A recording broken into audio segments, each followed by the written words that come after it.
Alright, I'm going to show you how to make a really quick instrument in the Thang Virtual. I'm going to use one of my own samples. First thing you need to do is get your samples into the BTV. I got the user data path folder over here on my desktop. If you don't know how to set that up, check the other videos, it shows you how to. But I've got it on my desktop here. Click on that, you see the samples. I drag vin.wave onto the samples, and now it's in the samples folder. So all I need to do next is go to instrument mode. So whenever you bring something, any of your own samples into the Thang Virtual, you need to either make a kit or an instrument and then use those in the pattern mode. So I'm going to go to instrument mode and then push on new in the middle. Over here on the left you see the factory and the user. Click on user and you'll see the vin.wave, which is what I just brought in. Go up here and turn this up a little bit.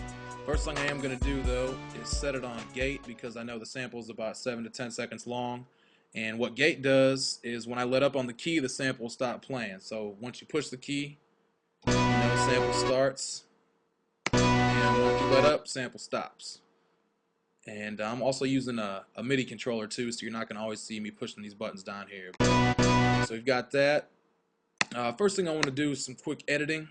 You can really easily edit your start points and end points of the waveforms on each pad. So first thing I want to do is just get that symbol at the beginning. I want to get that out of there. I can see it right there. Alright, that sounds alright. I'm going to leave the endpoint how it is, because I'm just going to be using the beginning of this sample since I've got the gate on.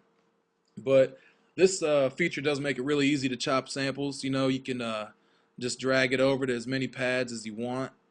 And I've got the same sample on each pad, so I can just chop the individual start points and end points up to whatever I want. So that makes it really cool to chop up samples, chop up vinyl. But check the other videos on that. So we're going to go with this one right here.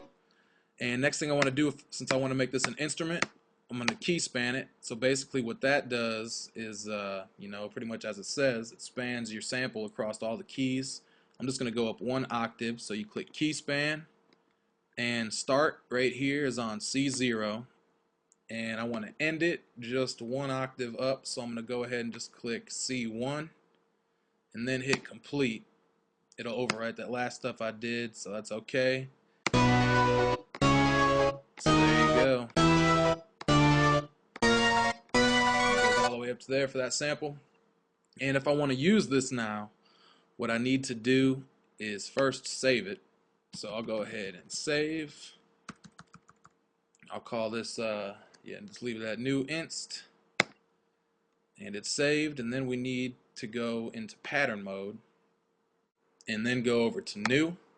Now over here on the left you're going to see the factory kits, factory instruments. At the bottom is the user instruments. Double click that, and then we want to select new inst, which is the one I just made. We're already on track 1.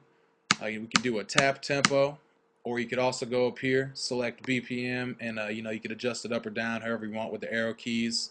I just want to show you how simple it is to get started. Hit record and play. We'll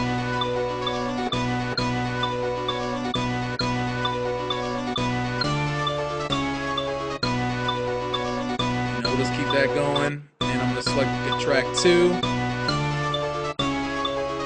We want to find another kit.